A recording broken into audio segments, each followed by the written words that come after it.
Welcome to another Soccer Down Here 1v1. Time to catch up with a friend of the network, John Freeman, and you're going to be doing something really, really cool for a league that is coming online this weekend, and you're going to be doing it from Chattanooga.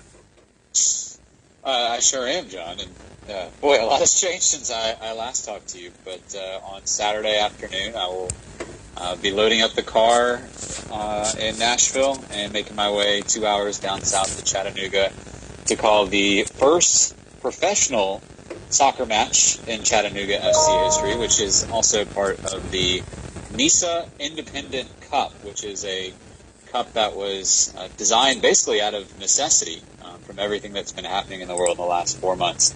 A collection of amateur and professional teams like Chattanooga FC, all competing in this Southeast region cup for a specific prize, and then some other pods around the country as well, forming their own NISA Independent Cup regional tournament. So I'm certainly excited. It'll be Chattanooga FC versus Georgia Revolution, and also I'm especially excited because it's a historic moment for Chattanooga FC, not only their first home professional soccer match since going pro, but also their first ever over-the-air television broadcast. So it's an honor to be invited and be a part of it all. Okay, so we'll go down both of these tracks eventually, but what has study hall been like for you this week getting ready for this big moment in the history of Chattanooga FC? Yeah, it's broadcasting. I always thought it's like riding a bike, but it sure isn't. I fell off, obviously, just like every other broadcaster in March. And getting back on has been a little more tiring and taxing than I thought it would be. Broadcasting is a very labor-intensive profession, and there's a lot of names to learn and production and prep to do, and then also just the act of calling a game. I'm sure there'll be some rust and some cobwebs to shake off, just like the players. When you look at the history of Chattanooga FC, there have been times with their work that they've done in the NPSL where Fort Finley, and they're playing Cosmos B for championships, and you can't get a seat. I mean, you'd have to be on top of Lookout Mountain to be able to watch the match at Fort Finley. I mean, so the fabric has always been there when it comes to Chattanooga FC, and now they're taking this step and being a part of NISA. Obviously, when you're looking at all of the progress that Chattanooga has been able to do as a soccer town, I think that it also speaks well for Tennessee and for the Southeast as to how the sport has grown over the last handful of years, where, 5, 6, 7 years ago, professional soccer isn't even a thought in the footprint of the Southeast, but now you have all of this activity and all these different leagues going on. It's been really cool to see the growth of the sport and Chattanooga in the geographic epicenter of all of it. It's a great point to make, and it's one that I was interviewed by a newspaper writer the other day, and I'm not sure if the quote I gave made it to print or not. I haven't seen the article, but what I told him is what I'll tell you is, I'm the radio voice of Nashville Soccer Club in Major League Soccer, and I called a game in front of 59,000 fans 3 or 4 months ago. When I look at the steps that were taken around the state to make that happen, and the influences of the soccer movement in Tennessee and where it's gone here in Nashville that's benefited me, a lot of the times I look back at the origins, and there is Chattanooga FC. I mean, this is a club that was one of the originals. It's been doing this for pretty much longer than most clubs in the Southeast. And when I think about the kind of founding fathers of soccer in the Southeast, Chattanooga FC is really at the very top of that list. And the influence that they've had in this state in soccer, perhaps even, in your region as well, with the soccer movement happening in Georgia. I think Chattanooga FC is a major player in that. And then just peeking under the hood in the last couple weeks and being involved with the club and talking with their staff and talking with their coaching staff, it's very clear to me that there is a lot of ambition in this club, and I think that'll come through just on the fact that the TV broadcast is going to be very high production, quality broadcast that they put a lot of time and attention to, and they've gained sponsors for. So I think Chattanooga, for a club that has history and tradition and is a fabric of their community, there is still room to grow.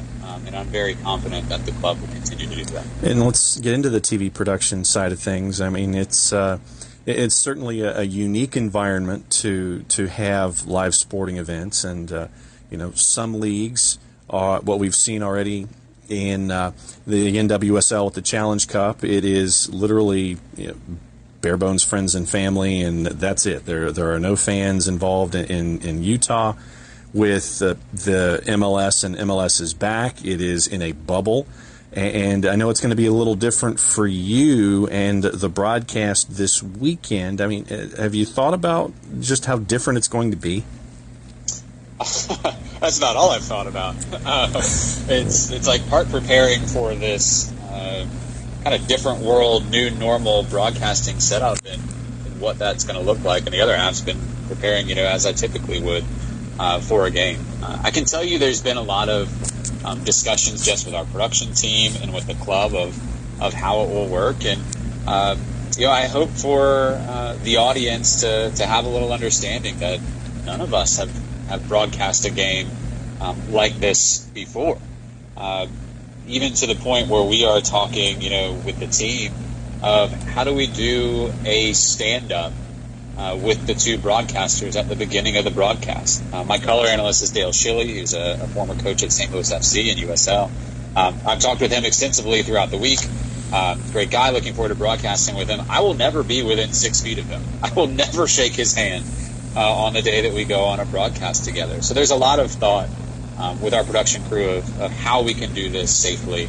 And being in a television studio, I mean in the stadium, the booth in the stadium.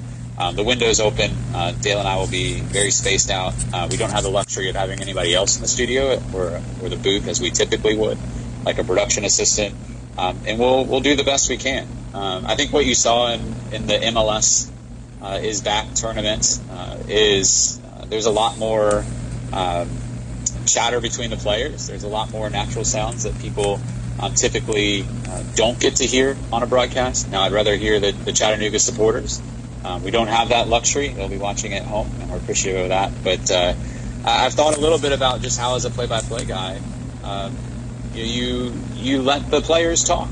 And when there's a corner kick and it gets quiet, you can hear the goalkeeper handing out instructions. That's his time to talk, and that's the time for the audience and the supporters to get a glimpse of what's being said on the field.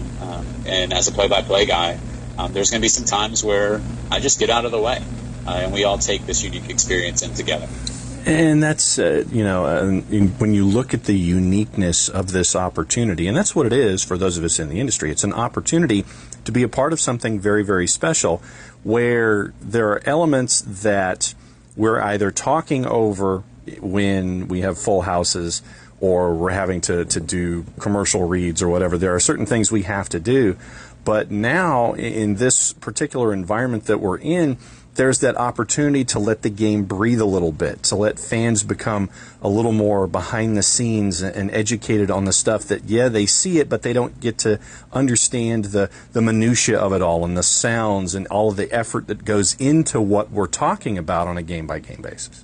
Yeah, there's so much that happens on a soccer field. I think one thing that was really funny watching one of the MLS's back games, and I think it was the very first game, is there was a whole lot of press release and talk and build-up about all the technology that ESPN had incorporated to capture the sounds of the sidelines and the players.